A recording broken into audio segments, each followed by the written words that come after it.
Hello students, कैसे हैं बेटा आप लोग। तो बेटा आज हम अकाउंटेंसी में अब नेक्स्ट जो चैप्टर है उसके ऊपर आएंगे, nature and valuation of goodwill. तो आज का जो हमारा टॉपिक रहेगा बेटा वो रहेगा गुडविल, कि गुडविल है क्या, है ना। हम उसके ऊपर डिस्कस करेंगे बेटा आज। यस। तो बेटा आप लोगों ने गुडविल नाम बहुत बार सुना होगा, बहुत जगह पर सुना होगा। किसी पर्टिकुलर पर्सन के रिगार्डिंग सुना होगा, किसी पर्टिकुलर कॉरपोरेट बिजनेस के बारे में सुना होगा, किसी पर्टिकुलर स्कूल्स के बारे में सुना होगा, किसी पर्टिकुलर ऑर्गेनाइजेशंस के बारे में सुना होगा कि इसकी गुडविल बहुत अच्छी है, इसकी रेपुटेशन जो है काफ़ी है ना। तो उसी चीज़ की हम बेटा आज बात कर रहे हैं कि गुडविल है क्या एक्चुअली। तो क्या है, goodwill is the value of reputation of a firm. किसी भी फर्म की एक जो रेपुटेशन है उसी को हम गुडविल बोलते हैं। जो रेपुटेशन की जो वैल्यू है, जो क्या है, एक रेपुटेशन जो है उसकी जो वैल्यू जो हम काउंट कर रहे हैं, दैट इज़ कॉल्ड गुडविल। बोल रहे हैं it is in respect of the profit expected in future.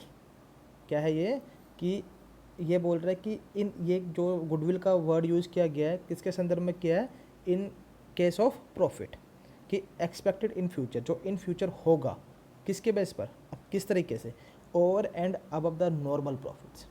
अगर आप नॉर्मल प्रॉफिट कमा रहे हैं, जितना प्रॉफिट होना चाहिए उस लेवल का प्रॉफिट ही कमा पा रहे हैं, या फिर लॉस इनकर कर रहे हैं रेगुलरली, तो आपकी गुडविल नहीं है उस केस में। हाँ, जितना आपके जैसे बाकी फर्म्स प्रॉफिट कमा रही हैं और आप उनसे ज़्यादा प्रॉफिट कमा रहे हैं, तो वो जो ज़्यादा प्रॉफिट आप कमा रहे हो किसके बेस पर कमा रहे हैं, on the basis of goodwill. Clear है बेटा।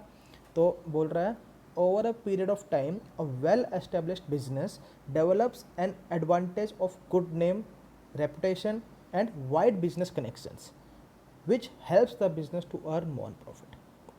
समझ रहे हो कि मतलब जब एक बिज़नेस सेटअप किया जाता है बेटा, तो धीरे धीरे वो अपने सेटअप के बेस पर, अपने किसके बेस पर, अपने रेपुटेशन के बेस पर, अपने नाम के बेस पर, ठीक है, अपने कनेक्शंस के बेस पर जो प्रॉफिट अर्न करता है, ठीक है, तो वो किसके बेस पर कर पाता है, गुडविल के बेस पर। तो उससे हमारी क्या क्रिएट होती है, गुडविल क्रिएट होती है। तो बोल रहा है in accounting the monetary value of such advantage is known as goodwill. तो जो हम प्रॉफिट कमा रहे हैं अपनी रेपुटेशन, अपने वाइड बिजनेस कनेक्शंस के बेस पर, अपने नाम के बेस पर, अपने फेम के बेस पर, तो वही क्या कहलाती है बेटा अकाउंटिंग में, गुडविल। क्लियर है। हाँ जी। तो एनसीईआरटी बुक से थोड़ा देख लेते हैं क्या बोल रही है बुक।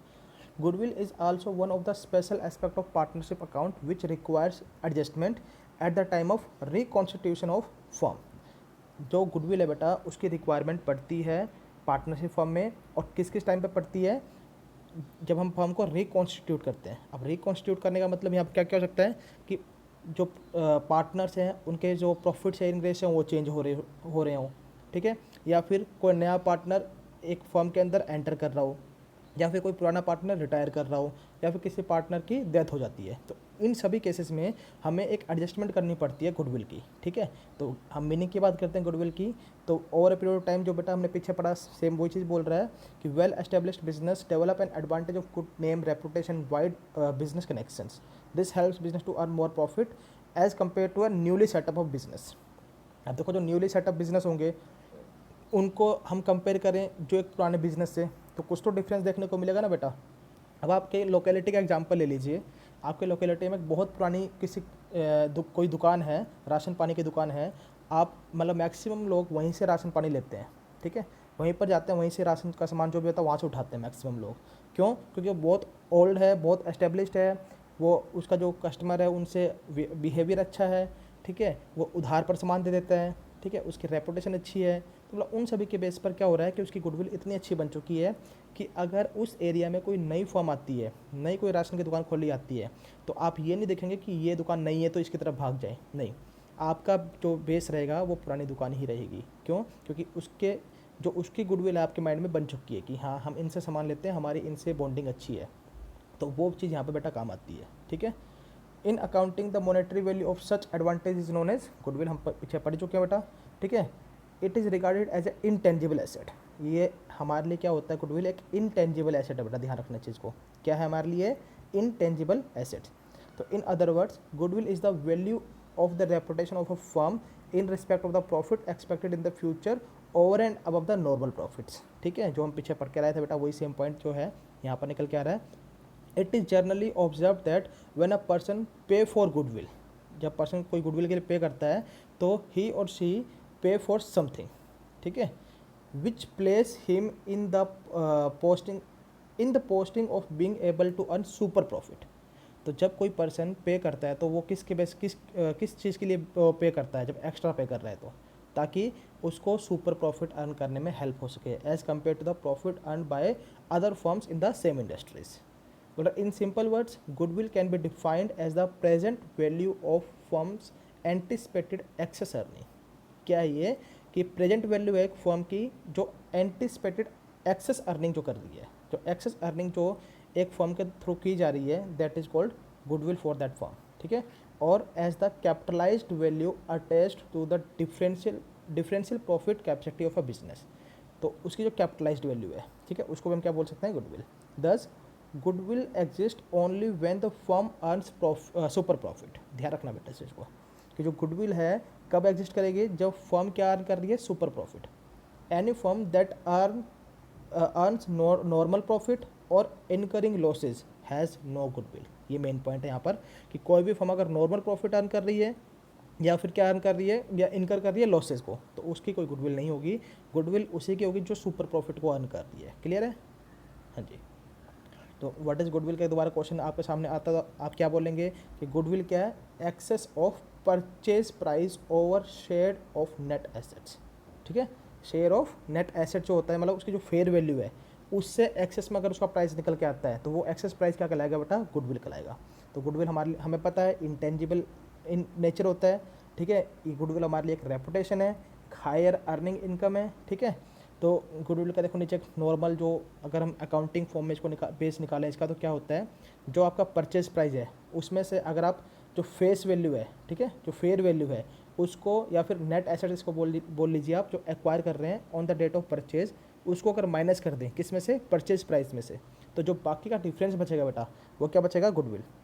क्लास 11th में हमने एक एंट्री करी थी ना, अगर याद हो तुम्हें, तो उसके अंदर हमने क्या किया था बेटा, कोई बिजनेस को एक्वायर कर रहे हैं तो उसके सारे एसेट्स को हम क्या करते थे, ऊपर डेबिट, सारी लाइबिलिटीज़ को क्रेडिट।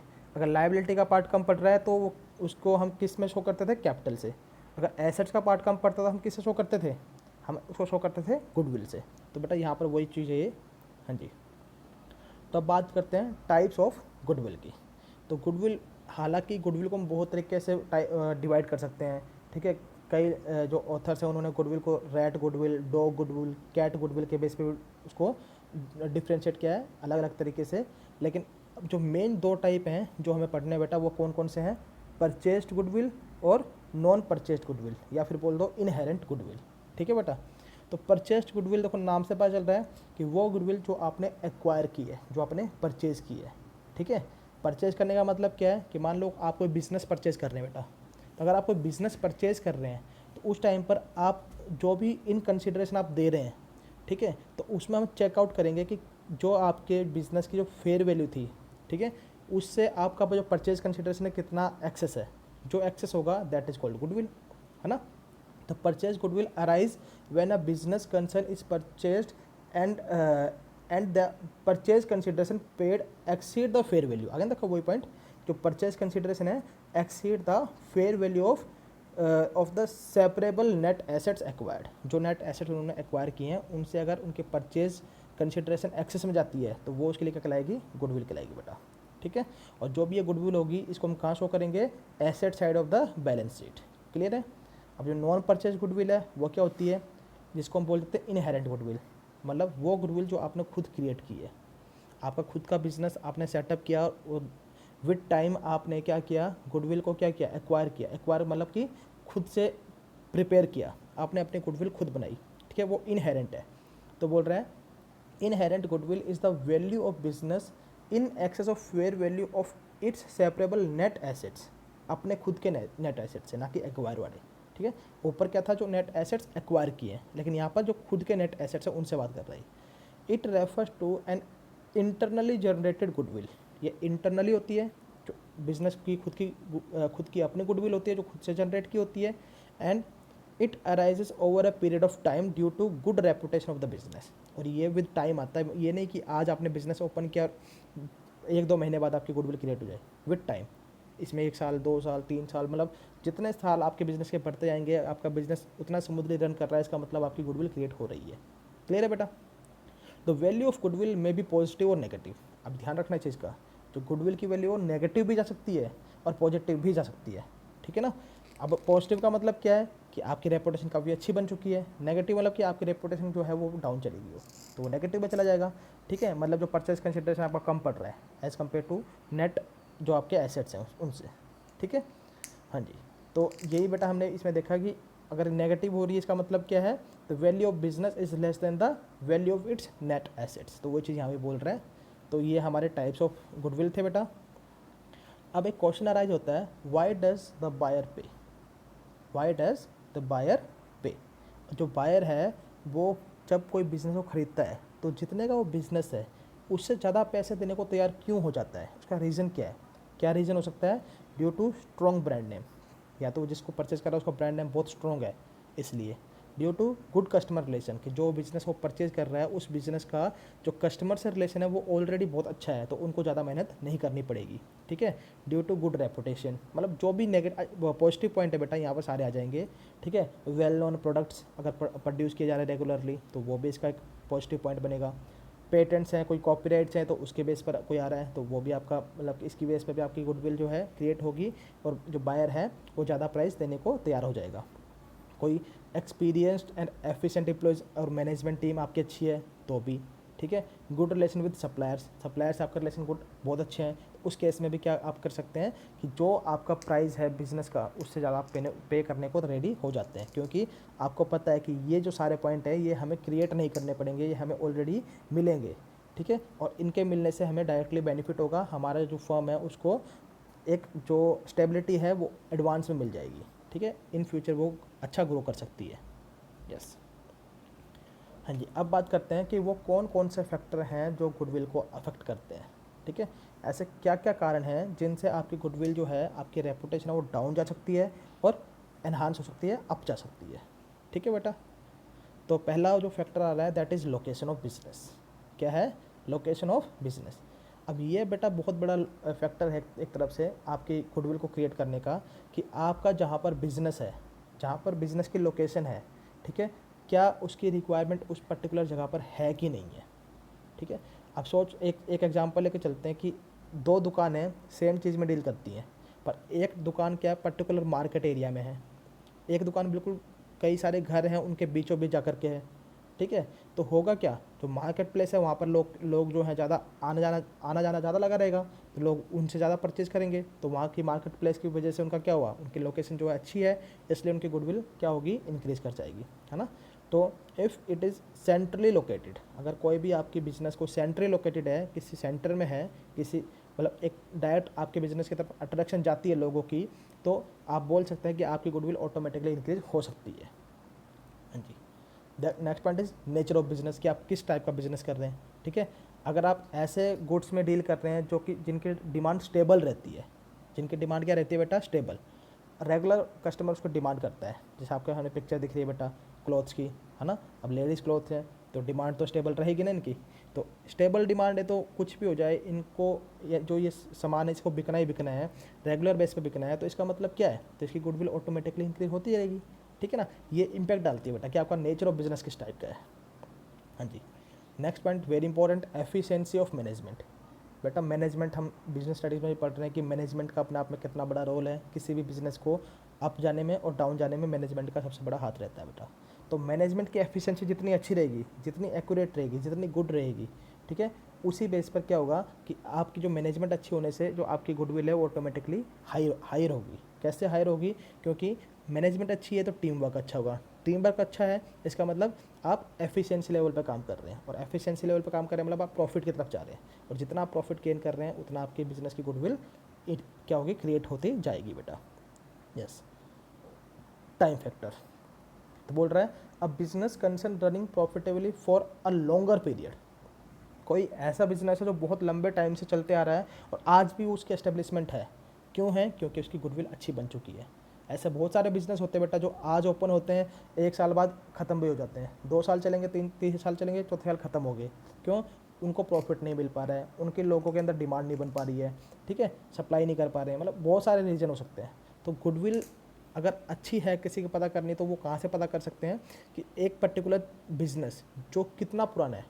अगर मान लो कोई बिज़नेस 1970 से चल रहा है, 1940 से चल रहा है और आज भी उसकी ब्रांचेस चल रही हैं, इसका मतलब क्या है, वो क्यों चल रही हैं।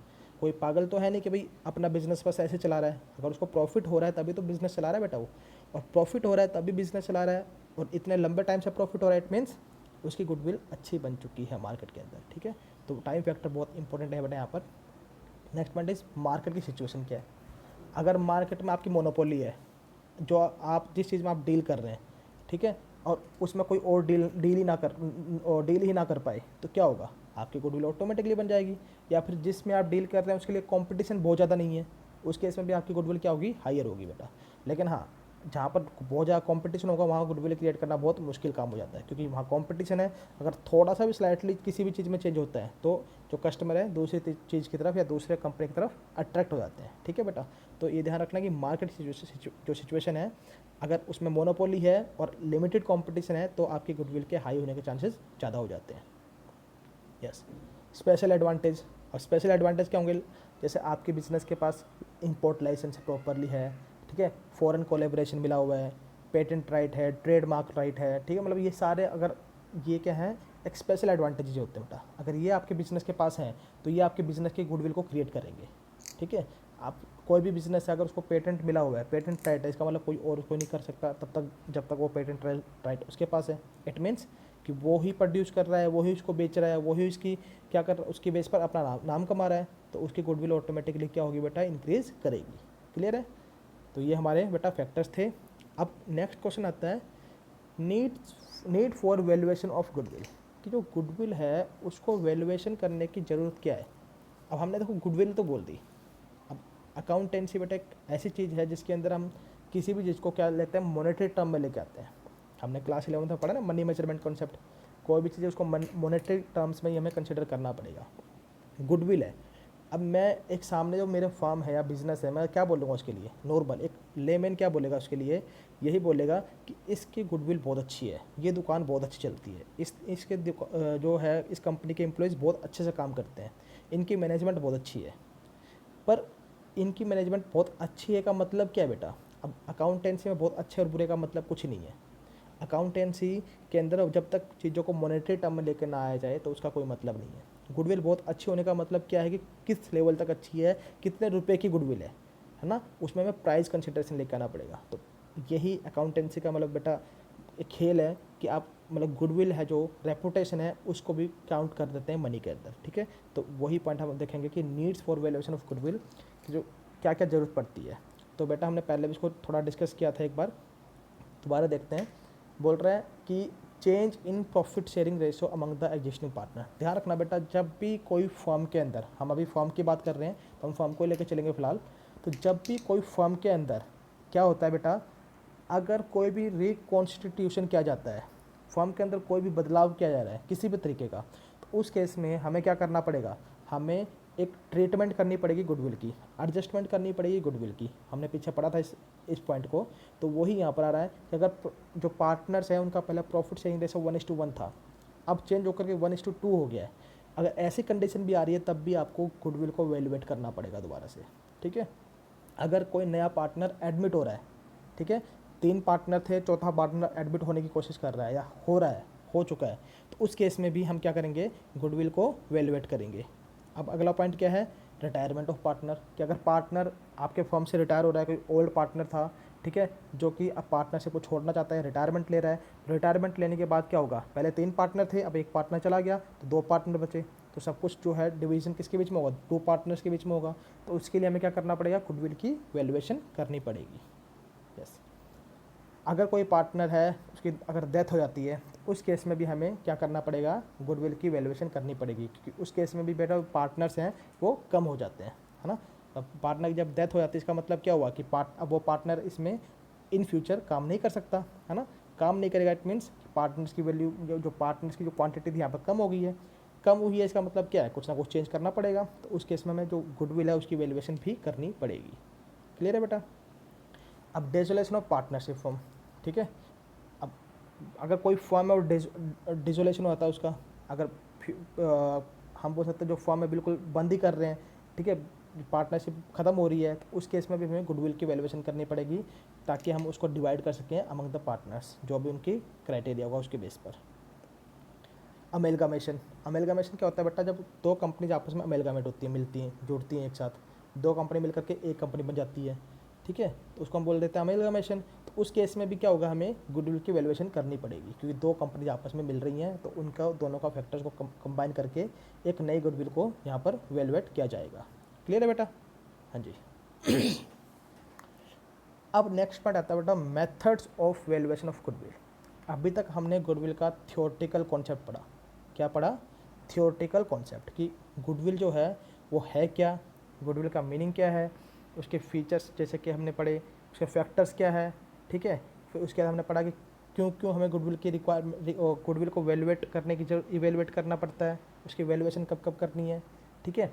अब हम आते हैं प्रैक्टिकल कॉन्सेप्ट पर। प्रैक्टिकल कॉन्सेप्ट क्या है? Methods of valuation of goodwill, कि गुडविल की वैल्यूएशन कैसे करनी है। तो बेटा आपके सामने देखो कुछ मेथड्स दिखाई दे रहे हैं, average profit method, super profit method, capitalization method, annuity method, purchase consideration method. तो इसमें जो बेटा आपने जो मेनली करना है वो आपको एक मेथड ये, एक मेथड ये और एक मेथड ये, मतलब आपको इन तीन मेथड को करना है। जो आपके सिलेबस के अकॉर्डिंग जो हमारे पास आएगा वो कौन कौन से मेथड आएंगे? Average profit method, super profit method and capitalization method. हमने इन तीन मेथड को करना है, ये बाकी दो मेथड हमारे सिलेबस में अभी नहीं है बेटा, ठीक है। सॉरी।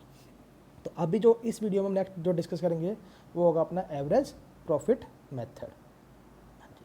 तो अब क्या डिस्कस करेंगे बेटा हम? Average profit method. तो बेटा इसको डिस्कस करने से पहले देखो नाम पर जाते हैं इसके। मेथड तो मतलब एक तरीका है ना। प्रॉफिट मतलब एक प्रॉफिट को डिवाइड करने का, किसके किसके लिए? गुडविल के लिए। अब एवरेज नाम आ रहा है, एवरेज का मतलब आप सब जानते हैं, मीन, हमने पढ़ा है क्लास 11th में बिजनेस इकोनॉमिक्स के अंदर। तो एवरेज आता है ना बेटा उसके अंदर। तो एवरेज का मतलब क्या हो गया? आप एवरेज निकालते हैं। तो एवरेज किस तरीके से निकालते हैं? मेरे ख्याल से सभी बच्चों को एवरेज निकालना आता है। जैसे 5 बच्चे हैं, 5 बच्चों के मार्क्स हैं, तो हमें अलग अलग मार्क्स हैं अकाउंटेंसी के अंदर, तो अगर हमें उनका एवरेज निकालना तो क्या करते हैं? पाँचों के मार्क्स को ऐड कर करके डिवाइड बाय 5 करते हैं, है ना। तो वही यहाँ पर करना है बेटा हमने, कोई बहुत मतलब किसी मुश्किल काम नहीं है। तो समझिए इसको क्या है। जैसे यहाँ पर 3 टर्म्स ले रखे हैं, 10 + 20 + 30 डिवाइड बाय 3 किया हुआ, क्योंकि ऊपर टोटल 3 आइटम थे, तो हमने तीनों का एवरेज कितना निकाल दिया? 20। तो ये बोल रहा है here the goodwill is valued at an agreed number of year purchase of the average profit of the past few years, ठीक है। मतलब ये हमारा जो यहाँ दिखाई दे रहा है बेटा, इसको इन्होंने क्या माना, ये हमारा एवरेज कोई हमारा प्रॉफिट है पास्ट ईयर का, उनका हमने एवरेज प्रॉफिट निकाला। पहले एवरेज प्रॉफिट निकाल के जितने साल का प्रॉफिट था उसको किया, तो इससे हमने क्या निकाल दिया? हमारा एवरेज प्रॉफिट, ठीक है। तो ध्यान रखना बेटा, इसके अंदर एक पॉइंट और बोल रहा है ये, सॉरी, देखो क्या बोल रहा है इसके अंदर बेटा पॉइंट, ये बोल रहा है कि here the goodwill is valued at an agreed number of years purchased. इसका मेन पॉइंट है बेटा इसके अंदर, ध्यान रखना इस चीज़ को। नंबर ऑफ ईयर परचेज क्या आ रहा है बेटा? Number of year purchased. तो ये नंबर ऑफ ईयर परचेज क्या है, समझो इसको। जैसे कि एक पर्टिकुलर जो गुडविल है, जब भी हम गुडविल को कैलकुलेट करेंगे बेटा, तो उसका फॉर्मूला जो आएगा उसमें नंबर ऑफ ईयर परचेज हर बार आता है, ठीक है। तो नंबर ऑफ ईयर परचेज का मतलब क्या है? हालांकि तुम्हें ये हमेशा क्वेश्चन में गिवन होगा कि नंबर ऑफ ईयर परचेज 1 है, नंबर ऑफ ईयर परचेज 2 है, मतलब जो आपने ये गुडविल कैलकुलेट की है इसका इन फ्यूचर आपको कितने ईयर तक बेनिफिट मिलने वाला है, ठीक है, कितने साल तक। Like number of year purchase 4 years, तो 4 ईयर तक जो आपने परचेज किया तो 4 ईयर तक इसको आपको जो है प्रॉफिट, इस जो भी प्रॉफिट मिलेगा आपको इसके बेस पे मिल सकता है। मतलब ये एजम्पशंस के बेस पे होता है मेनली, ठीक है। तो ये आ गया ऊपर से। अब हम बात कर रहे हैं किसकी? एवरेज प्रॉफिट मेथड की। तो उसके अंदर सेकंड पॉइंट देखो क्या आएगा।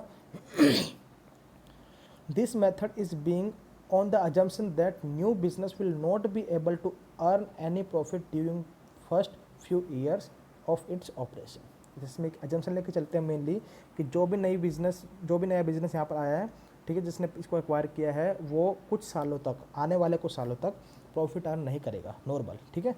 तो उसको हम बेस लेके चलते हैं। यहाँ पर हमारा जो फॉर्मूला निकल के आएगा बेटा, उसको हम आगे देखते हैं, पहले थोड़ा पढ़ लेते हैं इसको कि है क्या एवरेज प्रॉफिट मेथड। बोल रहा है under this method the goodwill is valued at agreed number of year purchase of the average profit of past few years. ठीक है, it is based on the assumption that the new business will not be able to earn any profit during the first few years of its operation. ये हम पढ़ के आ चुके हैं। आगे बोल रहे हैं hence the person who purchase a running business must pay for the goodwill from must pay in the form of goodwill a sum which is equal to the profit he is likely to receive for the first few years। मैंने पहले बोला था कि assumption लेके चल रहे हैं कि इसमें एजम्पशन किया कि हम कुछ साल तक आगे प्रॉफिट नहीं कमा पाएंगे, लेकिन उनको गुडविल मिल रही है तो उसके बेस पर प्रॉफिट कमा पाएंगे, है ना। तो कितने साल तक उस गुडविल के बेस पर प्रॉफिट कमा पाएंगे, उसको हम बोलते हैं नंबर ऑफ ईयर परचेज। ठीक है, तो बोला the goodwill therefore should be calculated by multiplying past average profits. जो भी हम पास्ट एवरेज प्रॉफिट निकालेंगे किससे मल्टीप्लाई करेंगे उसको, number of years purchase during which the anticipated profit are expected to accrue. ठीक है, मतलब जो भी आपका एवरेज प्रॉफिट निकलेगा उसको आपको किससे मल्टीप्लाई करना है, नंबर ऑफ ईयर परचेज से, तो वो आपका फॉर्मूला बन जाएगा। उस फॉर्मूले के बेस पर आप क्या निकाल पाएंगे, गुडविल निकाल पाएंगे। तो देखो बेटा एग्जाम्पल दिया एक बोल रहे हैं if the past average profit of business work out at ₹20,000। Past जो तुम्हारा एवरेज प्रॉफिट आपको डायरेक्टली गिवन है, ठीक है, and it is expected that such profits are likely to continue for another 3 years. मतलब ऐसा प्रॉफिट 3 साल तक इस गुडविल के बेस पे मिल सकता है। ठीक है, तो उसको हमने 3 ईयर्स बोल दिया, तो हमारी गुडविल कितनी हो जाएगी, 20,000 मल्टीप्लाई बाय 3। 3 क्या है, नंबर ऑफ ईयर परचेज, तो उसको 3 से मल्टीप्लाई किया तो अपना क्या आएगा बेटा वहाँ पर। तो बेटा अब आगे देखते हैं इसको। तो एवरेज प्रॉफिट मेथड जो है उसका फॉर्मूला आपको दिखाई दे रहा है यहाँ पर। फॉर्मूला क्या है इसका, goodwill is equal to average profit multiply by number of year purchase. ठीक है बेटा। तो अब देखो बेटा जो इसके अंदर एवरेज प्रॉफिट आपने निकालना है, ध्यान रखना है चीज़ को, ये बहुत इंपॉर्टेंट कॉन्सेप्ट है यहाँ पर कि before calculating the average profit कुछ एडजस्टमेंट हैं जिनको आपको ध्यान रखना है हमेशा। ये वो एडजस्टमेंट है जिनको आपको ध्यान रखना है बेटा। वो एडजस्टमेंट क्या है बेटा, देखो जरा। पहली एडजस्टमेंट बोल रहा है कि any abnormal profit should be deducted from the net profit of that year. कोई भी अगर एबनॉर्मल प्रॉफिट हो रहा है, ठीक है, तो उसको आपको क्या करना है, डिडक्ट कर देना है। कोई भी एबनॉर्मल लॉस है तो उसको आपने क्या करना है, ऐड बैक कर देना है। ठीक है, कोई भी नॉन ऑपरेटिंग इनकम है, ठीक है, like income receive from investment या ऐसा कुछ, तो उसको क्या करोगे आप, डिडक्ट कर दोगे। तो ये कुछ चीज़ें आपको ध्यान रखनी है, क्योंकि हम जो यहाँ पर प्रॉफिट ले रहे हैं बेटा वो ऑपरेटिंग प्रॉफिट होगा हमारा। ठीक है, तो हम उसको यहाँ पर लेकर चलेंगे ओनली। क्लियर है बेटा। तो कुछ क्वेश्चन इसके रिगार्डिंग देखते हैं बेटा, जिससे आपको ये बिल्कुल क्लियर हो पाएगा और भी। तो बोल रहे हैं the profit for the 5 years of the firm are as follow. 5 साल का प्रॉफिट गिवन है, 2013, 2014, 2015, 2016, 2017। ठीक है, 4 लाख, 3 लाख 98,000, 4 लाख 50,000, 4 लाख 45,000 और 5 लाख। ठीक है, तो आपको क्या करना है, कैलकुलेट करना है goodwill of the firm on the basis of 4 years purchase of 5 years average profit. अब देखो बेटा यहाँ ध्यान रखना है कि हमें पता है कि जो गुडविल निकालना है उसके लिए हमें पहले क्या चाहिए, हमें चाहिए एवरेज प्रॉफिट। ठीक है, हमें क्या चाहिए बेटा, एवरेज प्रॉफिट। तो हम पहले एवरेज प्रॉफिट निकालेंगे।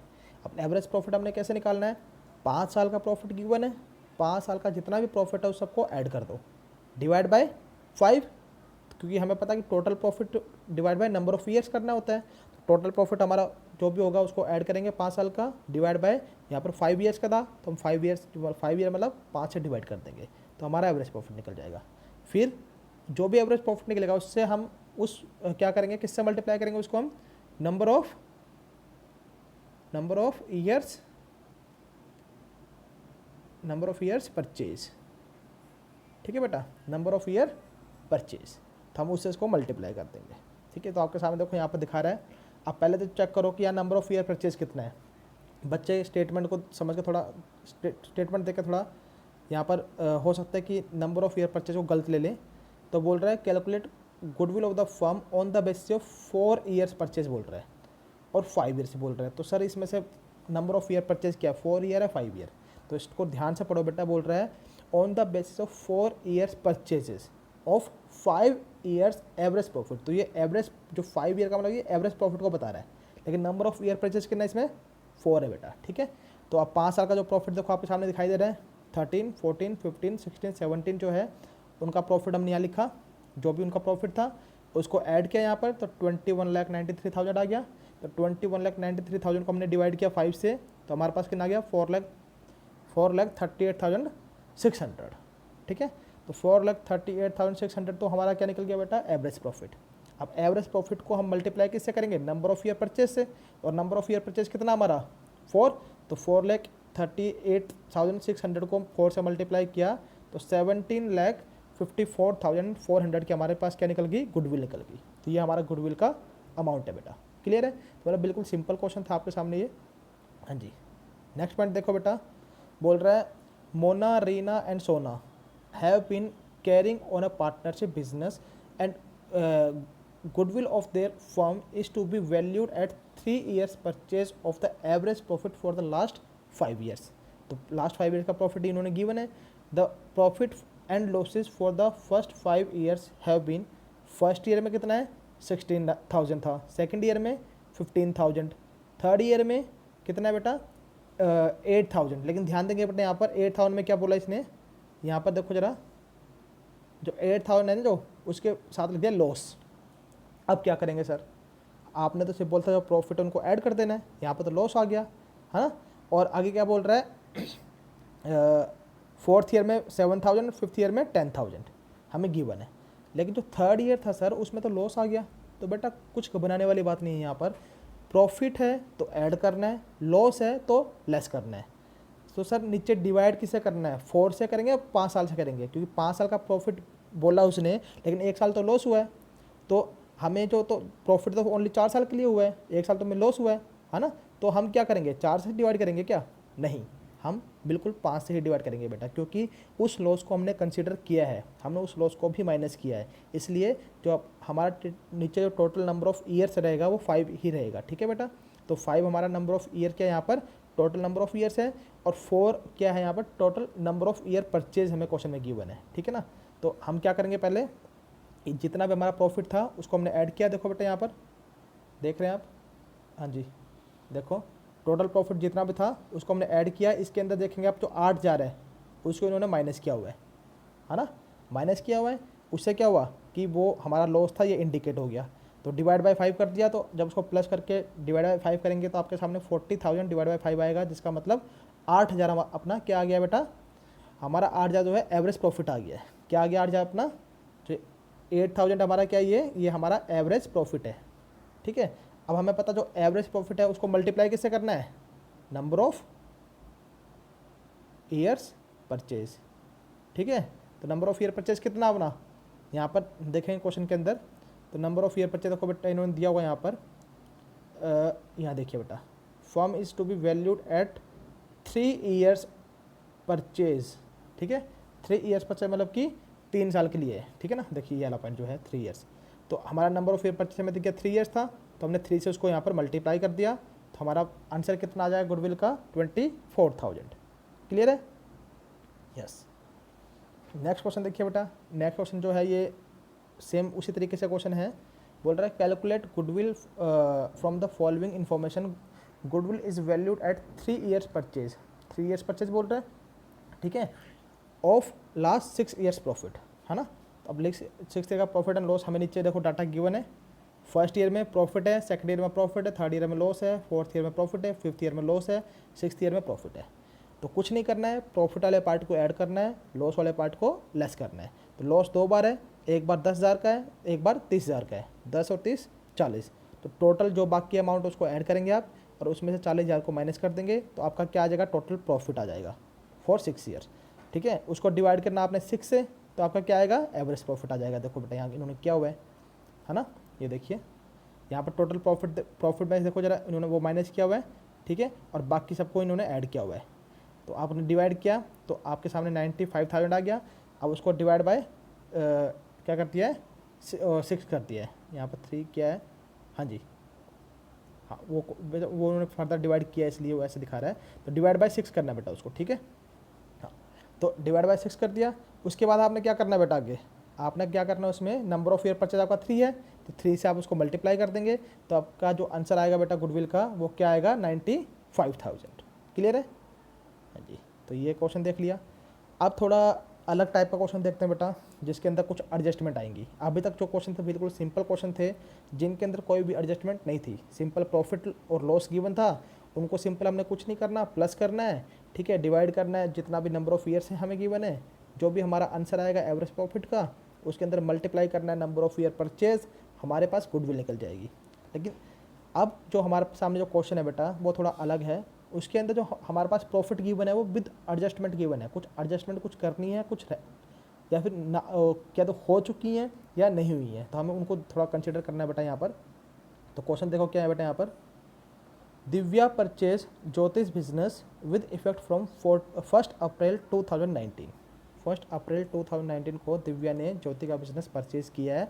प्रॉफिट शोन बाय ज्योतिष business for the last 3 financial year वर, हमें 3 फाइनेंशियल ईयर का प्रॉफिट हमें गिवन है, 16-17, 17-18 और 18-19। तो 16-17 का प्रॉफिट गिवन है कितना, 1 लाख, लेकिन ब्रैकेट में कुछ बोल रहा है, देखो बेटा, इंक्लूडिंग एन एबनॉर्मल गेन। और मैंने आपको पीछे बताया था कि जब भी आप एवरेज प्रॉफिट निकालेंगे तो उस केस में पहले आपको कुछ कंसिडर करना है, कुछ एबनॉर्मल गेन या फिर एबनॉर्मल लॉस, ठीक है, या नॉन ऑपरेटिंग इनकम्स या नॉन ऑपरेटिंग एक्सपेंसेस, कुछ भी ऐसा है तो उसको आपको प्लस माइनस कर देना है, ठीक है ना। तो एबनॉर्मल गेन है तो हम उसको माइनस करते हैं हमेशा, ठीक है, एबनॉर्मल लॉस है तो उसको हम उसको प्लस करते हैं हमेशा, ठीक है। तो देखो यहाँ पर क्या है बेटा, एबनॉर्मल गेन है, क्या है, एबनॉर्मल गेन, क्यों, हमें तो सिर्फ ऑपरेटिंग प्रॉफिट चाहिए यहाँ पर, जो हमारा ऑपरेशन से लिंक कर रहा हो, ठीक है। तो ये एबनॉर्मल गेन है, तो ये हमारे ऑपरेशन से लिंक नहीं करेगा बेटा यहाँ पर, तो इसको हम क्या कर देंगे, माइनस कर देंगे, किस में से, 1 लाख में से। इसी तरीके से 1,25,000 था आफ्टर चार्जिंग एबनॉर्मल लॉस, तो एबनॉर्मल लॉस को चार्ज किया है तो हम इसको इसमें दोबारा ऐड बैक कर देंगे, ठीक है। तो 1,25,000 में 25 ऐड हो जाएगा। हाँ जी, अगला पॉइंट बोल रहा है 1,12,500 excluding ₹12,500 as an insurance premium on the firm's property now to be insured. हाँ जी, अब इसमें क्या करेंगे बेटा, देखो ये 1,12,500 हमारा प्रॉफिट था, जिसके अंदर हमने एक्सक्लूड किया हुआ है किसको, एक इंश्योरेंस प्रीमियम को, ठीक है, मतलब जो हमारा एक तरफ से क्या था, एक्सपेंस था, है ना। तो एक्सपेंस को हमने क्या किया यहाँ पर, एक्सक्लूड किया, अभी इसको कंसिडर नहीं किया, अब कंसिडर करना पड़ेगा हमें कि ये तो हमारा ऑपरेशन से लिंक करता है ना। तो हमें क्या करना है उसको, कि ये हमारा हम इसको बोल सकते हैं ये हमारा एक्सपेंस है जो कि रिकॉर्ड नहीं हो पाया था, इसको हम बोलेंगे अनरिकॉर्डेड एक्सपेंस। क्या बोलेंगे, अनरिकॉर्डेड एक्सपेंस। तो जो इस एक्सपेंस को हम बेटा ऐड बैक कर देंगे दोबारा से, है ना। देखो इसको किसी दूसरे तरीके से, सिंपल तरीके से समझो जरा, हम बेटा प्रॉफिट एंड लॉस अकाउंट बनाते हैं, यहाँ पर प्रॉफिट एंड लॉस अकाउंट बनता है हमारा, है ना। तो प्रॉफिट एंड लॉस अकाउंट में हमें पता है यहाँ पर ग्रॉस प्रॉफिट आएगा, और यहाँ पर सारे इनडायरेक्ट एक्सपेंस आएंगे, है ना, और यहाँ पर क्या आएगा, नेट प्रॉफिट। कुछ इसी तरीके से बनता है ना बेटा। हाँ जी, तो अब देखो, तो जितने भी इनडायरेक्ट एक्सपेंस हैं हम उनको माइनस करेंगे यहाँ पर, है ना, उसके बाद ही तो यहाँ पर नेट प्रॉफिट आएगा ना। तो हमने यहाँ पर बस वही चीज़ नहीं किया यहाँ पर, तो जो हमने जो हमारा एक्सपेंस था रिकॉर्ड नहीं किया था, तो उसको माइनस यहाँ पर नहीं किया था, तो हम उसको माइनस करना पड़ेगा। अब माइनस क्यों करना पड़ेगा, अगर माइनस नहीं करेंगे तो जो हमारा एग्जैक्ट जो प्रॉफिट है वो नहीं दिखा पाएगा। अभी हमें जो नेट प्रॉफिट दिखा रहा है ये कितना दिखा रहा है, 1,12,500, पर एक्चुअलिटी में ये हमारा एक्चुअल नेट प्रॉफिट नहीं है, ठीक है। इसको देखो बेटा फिर से एग्जांपल समझो जरा, जैसे प्रॉफिट एंड लॉस की बात कर रहा था मैं, प्रॉफिट एंड लॉस अकाउंट, ठीक है। तो यहाँ पर ग्रॉस प्रॉफिट था, ग्रॉस प्रॉफिट मान लो 100 रुपीज़ था, ठीक है। इनडायरेक्ट एक्सपेंस है वो मान लो आपका 50 रुपये था, तो आपका नेट प्रॉफिट कितना आया, नेट प्रॉफिट 50 रुपये आएगा ना बेटा, तो 100 में 50 माइनस करोगे तो बाकी नेट प्रॉफिट 50 बच गया। लेकिन बाद में पता चलता कि एक इनडायरेक्ट एक्सपेंस था 10 रुपये का, कितने रुपये का, 10 रुपये का, जो आपने रिकॉर्ड नहीं किया। अगर बाद में आप इसको रिकॉर्ड करते हैं यहाँ पर, तो उससे क्या होगा, रिकॉर्ड करने से 100 में से 50 प्लस वो 10 60 माइनस करेंगे, तो हमारा नेट प्रॉफिट क्या हो जाएगा बेटा, ऑटोमेटिकली 40 हो गया। तो 40 होने का मतलब क्या है, 50 में से इस 10 को और माइनस किया गया, तब जाके 40 आया, है ना। इसलिए यहाँ पर हमने इसको क्या किया है, माइनस किया है। क्लियर है बेटा, बस उसके बाद तो बस सिंपल वही सेम सिचुएशन रहेगी इसकी, प्लस माइनस करना है, जैसे 16-17 में, 17-18 में और 18-19 में मैंने जो आपको बताया कि एबनॉर्मल गेन था तो उसको माइनस करना है, एबनॉर्मल लॉस है तो उसको प्लस करना है, और अनरिकॉर्डेड एक्सपेंस उसको माइनस करना है। तो प्लस माइनस करके आपके सामने जो यहाँ पर प्रॉफिट आएगा प्लस माइनस करने के बाद, उसको आपने प्लस करना है। अब 3 साल का है तो तीनों को ऐड करेंगे, डिवाइड बाय 3 करेंगे, तो आपके सामने 1,12,500 आ गए यहाँ पर। ठीक है, ये अपना एवरेज प्रॉफिट है। अब एवरेज प्रॉफिट है तो हमने देखना नंबर ऑफ ईयर परचेज कितना था क्वेश्चन के अंदर। हाँ जी बेटा, तो कितना था नंबर ऑफ ईयर परचेज, देखो calculate value of firms on the basis of 2 years purchase. देखो बेटा 2 ईयर्स परचेज बोल रहे हैं, है ना, तो जो भी हमारा यहाँ पर आंसर आएगा उसको हम क्या कर देंगे, हाँ जी 1,12,500 जो है उसको हम 2 से मल्टीप्लाई कर देंगे, 2,25,000 जो है अपना आंसर आ जाएगा गुडविल का।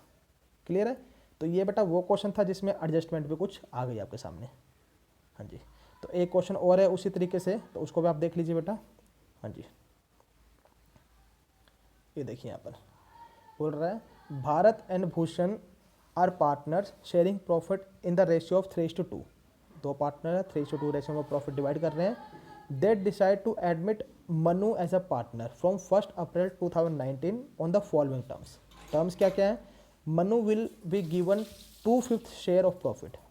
जो मनु है वो कितना शेयर मिलेगा, 2/5 शेयर मिलेगा। ठीक है, goodwill of the firm will be valued eight 2 years. ध्यान रखना यहाँ पर, अब ये नंबर ऑफ ईयर परचेज कितना है दे रखा है यहाँ पर, 2 years. Purchase of 3 years normal profit. ठीक है, जो एवरेज प्रॉफिट है।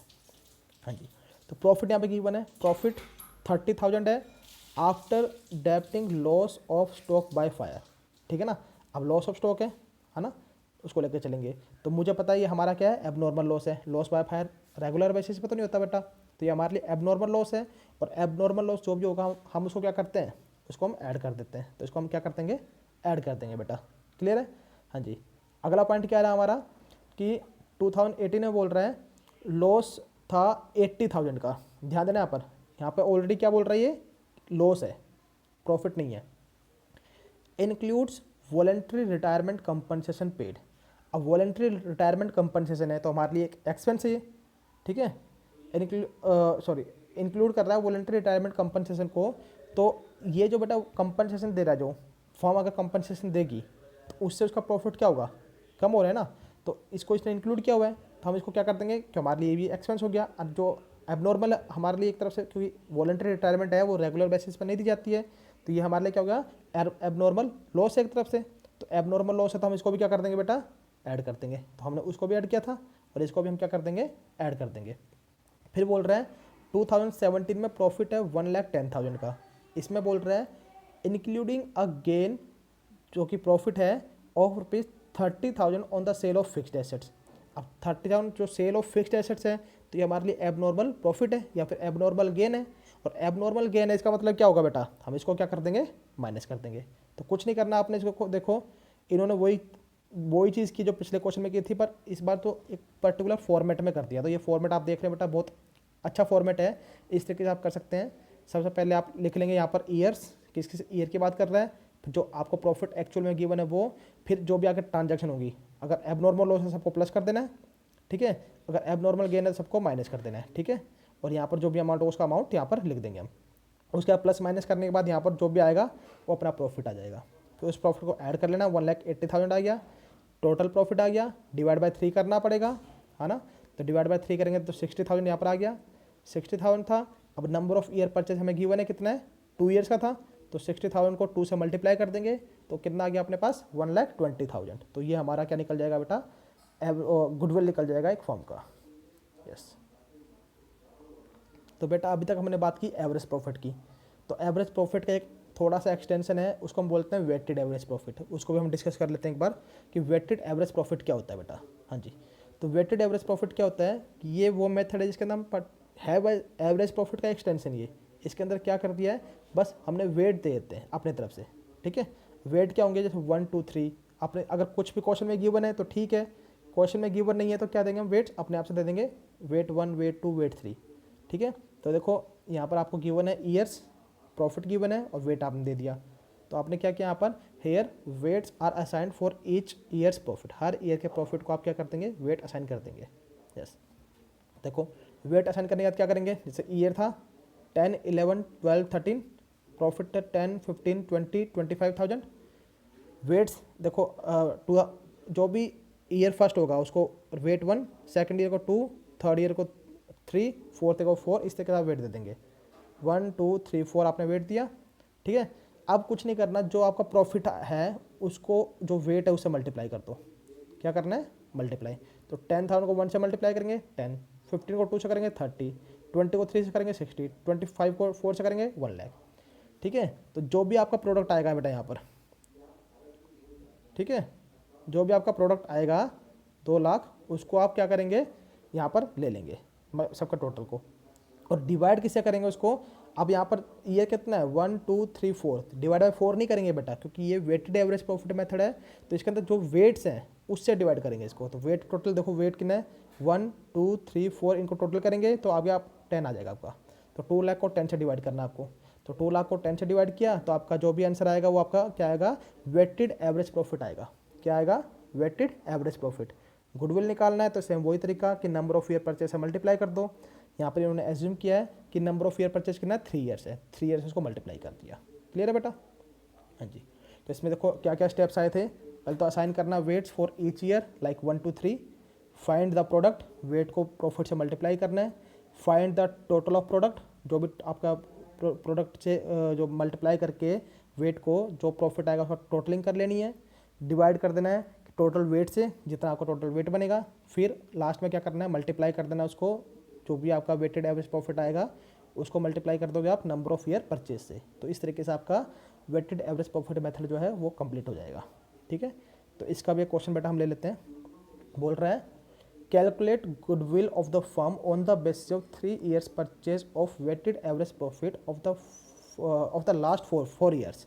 ठीक है, लास्ट 4 ईयर का the profit of the last 4 years were 2012 का दे रखा है 20,200, 2013 का दे रखा है 24,800, 2014 का गिवन है 20, 2015 का गिवन है 30,000। हाँ जी। The weights assign to each year are 12, 13, 14, 15 का गिवन है 1, 2, 3, 4। You are supplied the following information. अब आपको कुछ अलग से इन्फॉर्मेशन गिवन है, ये इंपॉर्टेंट है बेटा, यहाँ इनको थोड़ा ध्यान से समझिएगा। ऑन September 1, 2014 a major plant repair was undertaken for ₹6,000। मतलब एक प्लांट था, मेजर रिपेयर था प्लांट के अंदर 6,000 रुपये का। ठीक है, which was charge to revenue, जिसको हमने रेवेन्यू में चार्ज कर लिया। बट ये क्या बोल रहा है, the said sum is to be capitalized for goodwill calculation. लेकिन हमें उसको क्या करना है, कैपिटलाइज करना है। किसके लिए? गुडविल की कैलकुलेशन के लिए। ठीक है ना। आर सब and it is subject to adjustment of depreciation at the rate of 10% per annum on reducing balance method. Very very important point. ठीक है बेटा, ध्यान रखना। इसमें क्या गिवन है कि एक रिपेयर करना था किसी चीज़ का, तो वो रिपेयर करना तो नॉर्मली रेवेन्यू नेचर में आता है, पर ये मेजर प्लांट रिपेयर था। अकॉर्डिंग टू क्वेश्चन, जो गुडविल की कैलकुलेशन के लिए हमें इसको क्या ट्रीट करना है, कैपिटल नेचर ट्रीट करना है। ठीक है, कैपिटल नेचर ट्रीट करने का मतलब क्या है, अब आपके दिमाग में कुछ आ रहा होगा बेटा, क्लास 11th में हमने पढ़ा था जब हम प्रॉफिट एंड लॉस अकाउंट जब क्रिएट कर रहे थे, तो हमें पता है कि प्रॉफिट एंड लॉस में सारा क्या आता है बेटा, जो भी रेवेन्यू नेचर आइटम वो आते हैं। ठीक है, रेवेन्यू एक्सपेंस हैं वो आएंगे, है ना, रेवेन्यू इनकम है वो आएंगी। लेकिन जब हम कैपिटल नेचर की बात कर रहे हैं, जैसे कैपिटल एक्सपेंडिचर है, ठीक है, कैपिटल गेन है, तो वो सारे किस में आते हैं बेटा, वो हमारे बैलेंस शीट में शो कर देते थे, है ना। जैसे जो भी हमारे कैपिटल नेचर का एक्सपेंडिचर है like acquisition of fixed assets, तो हमारे कहाँ पर जाते थे, वो बैलेंस शीट में जाते थे। तो अब ये 6,000 जो है, अब इसने पहले किस में लिया हुआ है, रेवेन्यू नेचर में, पर हमने इसको क्या ट्रीट करना है, कैपिटल नेचर। तो हमें क्या करना पड़ेगा, इसको प्रॉफिट एंड लॉस अकाउंट से हटाना पड़ेगा, है ना। तो प्रॉफिट एंड लॉस अकाउंट से इसको हटाएंगे। अब ये हमारे लिए एक्सपेंस था, तो ये एक्सपेंस वाली साइड आएगा बेटा। समझो इस चीज़ को ज़रा। जैसे हम बात कर रहे हैं प्रॉफिट एंड लॉस की, है ना। तो यहाँ देखिए बेटा, नेट प्रॉफिट ग्रॉस प्रॉफिट आएगा। यहाँ पर क्या आएगा, ग्रॉस प्रॉफिट। यहाँ पर आ गया इनडायरेक्ट एक्सपेंस। अब इनडायरेक्ट एक्सपेंस में हमारा रिवेन्यू आ रहा है बेटा। जो रिवेन्यू था हमारा कितने का, 6,000 रुपये का, उसको हमने यहाँ पर माइनस किया हुआ है ग्रॉस प्रॉफिट में से। अगर इस ग्रॉस प्रॉफिट में से इसको हमने माइनस किया हुआ है, लेकिन यहाँ पर माइनस नहीं करना चाहिए था, क्योंकि ये रेवेन्यू नेचर नहीं है, ये क्या है, कैपिटल नेचर है। तो जब इसको माइनस नहीं करना तो क्या करना पड़ेगा बेटा, इसको यहाँ से अगर हटाएंगे हम, तो जितने से हम हटाएंगे उतने से हमारा प्रॉफिट बढ़ जाएगा। यहाँ जो नीचे हमारा क्या आएगा, नेट प्रॉफिट होगा यहाँ पर, वो क्या हो जाएगा बेटा, वो इंक्रीज हो जाएगा, है ना। अब इंक्रीज कैसे होगा बेटा, देखो जरा, देखो यहाँ पर अब जैसे मैं बात कर रहा हूँ यहाँ पर ग्रॉस प्रॉफिट एग्जांपल लेते हैं दोबारा से 100 का, ग्रॉस प्रॉफिट 100 है, तो मैं यहाँ पर रेवेन्यू ले लेता हूँ। मान लो रेवेन्यू नेचर का एक्सपेंस है, इनडायरेक्ट एक्सपेंस था यहाँ पर 50, वही सेम एग्जांपल लेके चलते हैं। हाँ जी, तो यहाँ पर अब हुआ क्या बेटा, हमारे पास नेट प्रॉफिट कितना निकल रहा है, नेट प्रॉफिट आ गया 50, 100 में से 50 को माइनस कर दिया था हमने, है ना, वो चला गया, दोबारा से शो करना पड़ेगा बेटा, कोई दिक्कत नहीं, कर देते हैं। ग्रॉस प्रॉफिट कितना है, 100 था, इनडायरेक्ट एक्सपेंस कितना था बेटा, 50 था, और यहाँ पर नेट प्रॉफिट हमारा कितना आ गया बेटा, 50 आ गया। अब मेरे को पता है कि जो यहाँ पर ऐसा कुछ अमाउंट था ये इसमें इनडायरेक्ट एक्सपेंस में, जो कि इनडायरेक्ट एक्सपेंस था ही नहीं, वो कैपिटल नेचर का था। मान लेते हैं वो था 20 रुपीज़ का। इस 50 में से 20 रुपये ऐसे हैं जो इसके अंदर आने ही नहीं थे, हमें माइनस ही नहीं करने थे। अब सोचो रहा इसमें से माइनस ही नहीं करने थे, इसका मतलब क्या होगा कि इनडायरेक्ट एक्सपेंस में से 20,000 जो 20 रुपया है उसको निकाल देंगे 50 में से, तो हमारे पास इनडायरेक्ट एक्सपेंस कितना बचा, ओनली 30 बचेगा, ठीक है ना। तो 100 में से 30 को माइनस करेंगे तो हमारा प्रॉफिट कितना बचा, 70। तो आप इम्पैक्ट देख रहे हैं बेटा क्या हो रहा है कि अगर कोई इनडायरेक्ट एक्सपेंस हमने निकाल दिया तो उसका इम्पैक्ट किसके ऊपर पड़ा, हमारे नेट प्रॉफिट के ऊपर। नेट प्रॉफिट जो 50 था वो इंक्रीज़ हो गया, 70 था, उस जो 50 से 70 हो गया बेटा। तो वो यहाँ पर करना है कि हमारा जो नेट प्रॉफिट है वो बढ़ जाएगा, तो इसको हमें क्या करना है, ऐड बैक करना है। दूसरी कंडीशन कि इसने आगे एक चीज़ और बोली है कि कैलकुलेशन जो है इस सब्जेक्ट जो भी ये subject to adjustment of depreciation. अब मतलब कि हमने उसको कैपिटल नेचर बना दिया तो उसके ऊपर डेप्रीसिएशन भी लगेगा बेटा, है ना। अकॉर्डिंग टू क्वेश्चन डेप्रीसिएशन लग रहा है, और अगर डेप्रीसिएशन लग रहा है इसका मतलब क्या होगा, जो डेप्रीसिएशन लगेगा वो हमारा नेट प्रॉफिट जो है उसको इम्पैक्ट करेगा, क्योंकि वो प्रॉफिट एंड लॉस अकाउंट में डेबिट साइड आएगा, क्योंकि हमारे लिए वो लॉस है ना, सॉरी एक्सपेंस है, तो हमें एक्सपेंस को इनडायरेक्ट एक्सपेंस है हम उसको क्या करेंगे, वहाँ पर शो कर देंगे। अब उसको शो करने का मतलब क्या है कि हमें पहले इसमें इनडायरेक्ट जो भी हमारा डेप्रीसिएशन है वो निकालना पड़ेगा, तो निकाल दीजिए बेटा, कोई दिक्कत नहीं है। 6,000 रुपया, अब देखो 6,000 रुपये था एंड 10% पर एनम ऑन, ध्यान रखना बेटा रिड्यूसिंग बैलेंस मेथड बोल रहा है, क्या बोल रहा है, रिड्यूसिंग बैलेंस मेथड। तो 6,000 का पहले जो है हमारे पास कितना आएगा, 10% है बेटा, 10/100। अब ये कब क्या कर रहा है, ऑन September 1st। अब देखो बेटा September 1st है तो हमें इसको कब से लेना है, किस मंथ से किस मंथ तक लेना है, सितंबर टू मार्च लेंगे या सितंबर टू दिसंबर लेंगे, क्योंकि क्वेश्चन के अंदर कुछ भी गिवन नहीं है, ईयर एंडेड 31 मार्च है या 31 दिसंबर है, कुछ भी गिवन नहीं है। तो आप यहाँ पर क्या एज्यूम करेंगे, अब एज्यूम करने को तो आप मार्च भी एज्यूम कर लेंगे, एज्यूम करने में दिसंबर भी एज्यूम कर लेंगे, पर क्वेश्चन को ध्यान से देखेंगे बेटा आप, तो यहाँ पर जो ईयर्स गिवन है वो ईयर्स किस तरीके से गिवन है, 2012, 2013, 2014, 2015, पूरा पूरा ईयर गिवन है, इस तरीके से गिवन नहीं है 12, 13, 13, 14, 14, 15, 15, 16। अगर इस तरीके से गिवन होता है इसका मतलब क्या है कि उसमें अगर 12, 13 बोल रहा था, 12th जो ईयर है वो भी आ रहा है और 13 जो ईयर है वो भी आ रहा है, मतलब अप्रैल टू मार्च होगा, लेकिन ओनली 2012 बोल रहा है, इसका मतलब क्या है, ओनली जनवरी टू दिसंबर। तो यहाँ पर ये दिसंबर लेके चल रहा है बेटा, ध्यान रखना है चीज़ को, ठीक है। तो 31 दिसंबर यहाँ पर होगा, हाँ जी 31 दिसंबर हो गया, इसका मतलब 1 सितंबर से लेकर 31 दिसंबर तक कितने मंथ बन गए, सितंबर, अक्टूबर, नवंबर, दिसंबर, 4 मंथ्स। तो 4/12 भी करना पड़ेगा, है ना। तो अब इसको बेटा डिवाइड कर दो, हाँ जी, तो 4 × 12, 30, 3 आ गया, यहाँ पर इसको करेंगे 200 आ गया। तो मतलब जो डेप्रीसिएशन आएगा किस ईयर के लिए बेटा हमने बात की है, ये 1 सितंबर 2014, मतलब 2014 के लिए।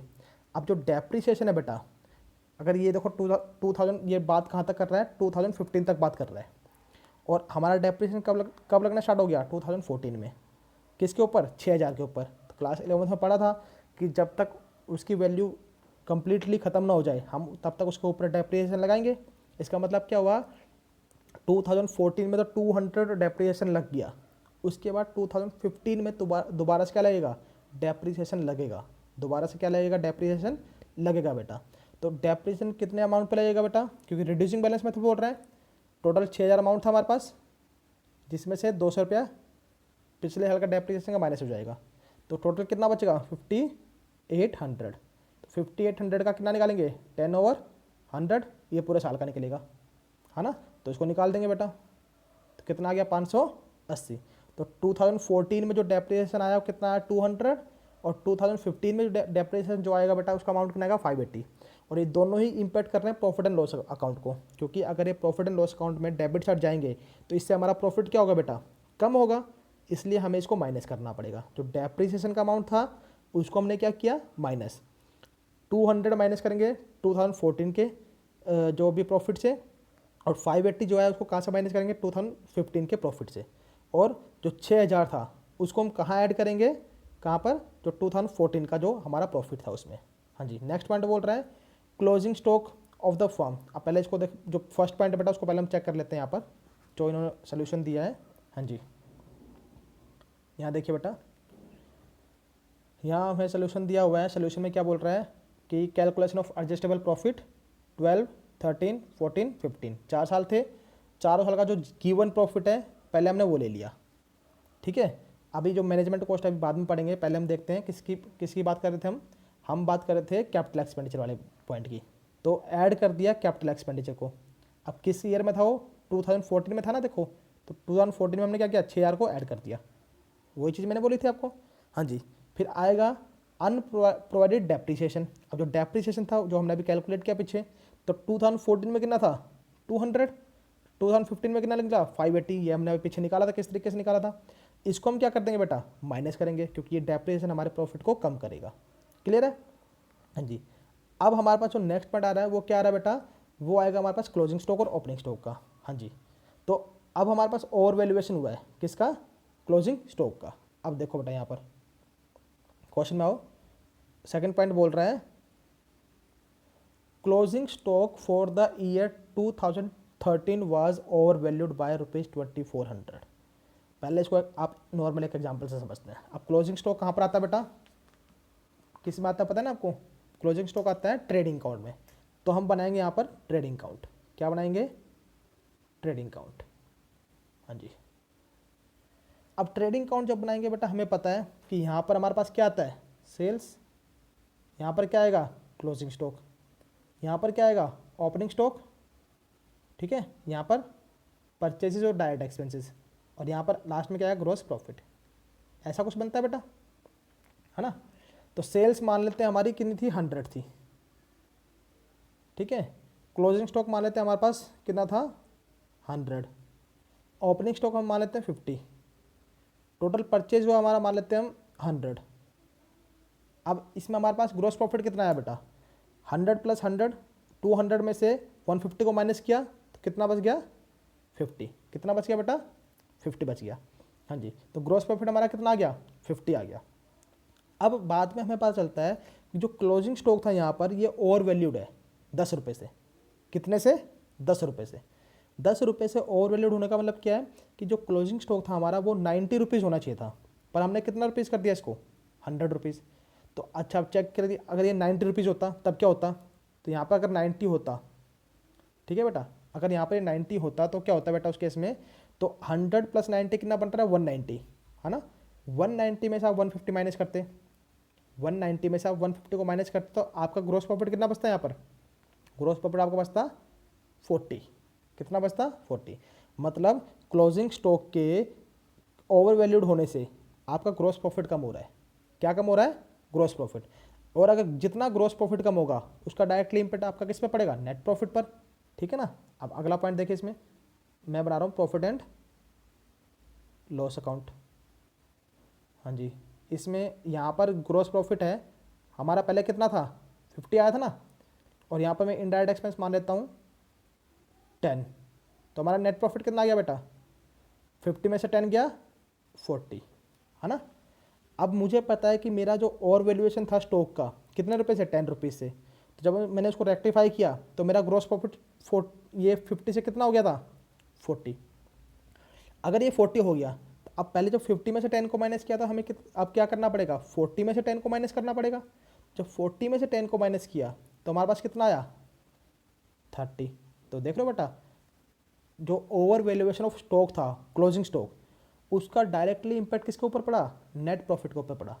किस तरीके से, उसका इम्पैक्ट पड़ा ग्रॉस प्रॉफिट पर, ग्रॉस प्रॉफिट से इम्पैक्ट पड़ा नेट प्रॉफिट पर, और नेट प्रॉफिट पे इम्पैक्ट पड़ा क्या है, over valuation of closing stock. ध्यान रखना बेटा मैं क्या बोल रहा हूँ, over valuation of closing stock का इम्पैक्ट नेट प्रॉफिट पे नेगेटिव पड़ रहा है, उसका जो नेट प्रॉफिट क्या हो रहा है, कम हो रहा है।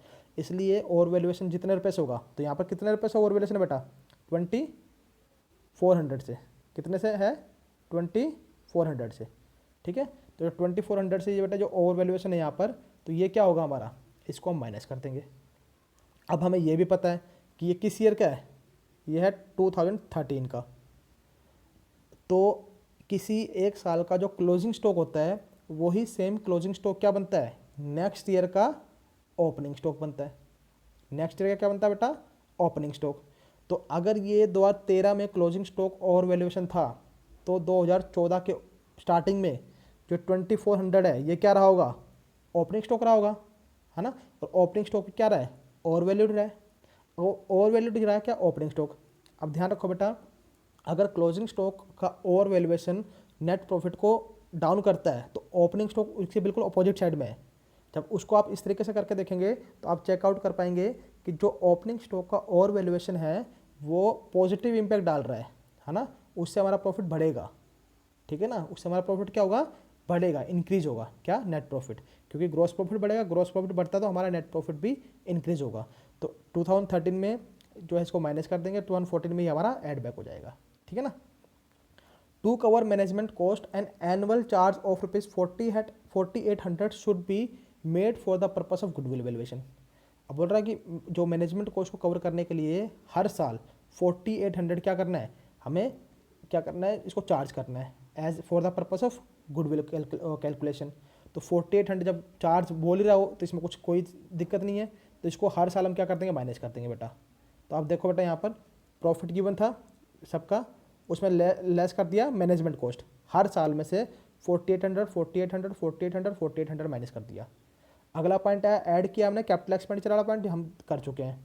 फिर हमने क्या किया, अनप्रोवाइडेड डेप्रिसिएशन था 2 साल का, माइनस कर दिया। फिर हमने लेस क्या किया है, over valuation of closing stock. देखो over valuation of closing stock जो 2013 में माइनस हुआ है, लेकिन अगले जो कंडीशन देखोगे, ऐड किया है over valuation of opening stock, क्योंकि मैंने बताया क्लोजिंग स्टॉक का बिल्कुल ऑपोजिट होगा। तो नेक्स्ट ईयर 2014 में वो क्या हो जाएगा बेटा, यहाँ पर देखो, यहाँ पर ये ऐड हो रहा है, किसमें, 2014 में, क्लियर है। तो इस तरीके से आपको प्लस माइनस करने के बाद आपका लास्ट में क्या आएगा, एडजस्टेड प्रॉफिट निकलेगा। क्या निकलेगा, एडजस्टेड प्रॉफिट। जो ये प्रॉफिट निकलेगा, आपको इसको ऐड करना होता है मेनली। अब ये हमने वेटेड एवरेज प्रॉफिट मेथड से कर रहे हैं, इन्होंने वेट हमें क्वेश्चन में गिवन है 1 2 3 4, तो इसके लिए 1 हो जाएगा, इसके लिए 2, इसके लिए 3, इसके लिए 4। तो क्या करने में आगे हमें पता ही है बेटा कि जो हमें ईयर गिवन है, देखिए यहाँ पर ये हमें गिवन है यहाँ पर, तो ईयर है 12 13 14 15, इसका हमें प्रॉफिट जो हमारा एडजस्टेड प्रॉफिट निकला उसको लेंगे यहाँ पर। फिर यहाँ वेट्स लिखेंगे, फिर प्रॉफिट को वेट से मल्टीप्लाई करना है, तो वेट को मल्टीप्लाई करके आपके पास यहाँ पर टोटल प्रॉफिट आ जाएगा। कौन सा, total weighted profit. Weighted profit जो आएगा उसको आगे फर्दर क्या करेंगे आप, टोटल वेटेड प्रॉफिट को डिवाइड करेंगे टोटल वेट से। तो वेट कितना आ रहा है, 4 3 7, 7 और 3 10, टोटल 10 आएगा, है ना। तो 10 से आप डिवाइड कर देंगे जितना भी आपका वेटेड प्रॉफिट आया, तो उसको आपने 10 से डिवाइड किया, तो यहाँ पर आपके पास क्या आ गया, 21,928 आ गया। अब गुडविल निकालना है, तो नंबर ऑफ ईयर परचेज से मल्टीप्लाई करना है। Number of year purchase goodwill जो क्वेश्चन में गिवन थी 3, है ना, तो 3 से आपको इसको मल्टीप्लाई कर देना है बेटा। 3 से आपको मल्टीप्लाई किया इसको, सॉरी, ठीक है, तो आपके पास क्या आएगा, 65,784। हाँ जी। अब यहाँ पर देखो कुछ नोट टू सोल्यूशन गिवन है बेटा, जो मैंने आपको समझाया है सारा कुछ वही गिवन है। डेप्रिसिएशन के रिगार्डिंग गिवन है कि किस किस तरीके से डेप्रिसिएशन निकाला है, और क्लोजिंग स्टॉक जो है अगले साल का ओपनिंग स्टॉक बनेगा, उसके बारे में बात की गई है। तो बेटा अभी तक हमने गुडविल का जो वैल्यूएशन था उसमें फर्स्ट मेथड कंप्लीट कर लिया है, एवरेज प्रॉफिट मेथड और वेटेड एवरेज प्रॉफिट मेथड, ये दोनों कंप्लीट हो गए बेटा। नेक्स्ट वीडियो में हम super profit method and capitalization of super profit और एक्चुअल एवरेज प्रॉफिट मेथड को हम कैलकुलेट करने का जो सिस्टम वो सीखेंगे। तब तक के लिए थैंक यू।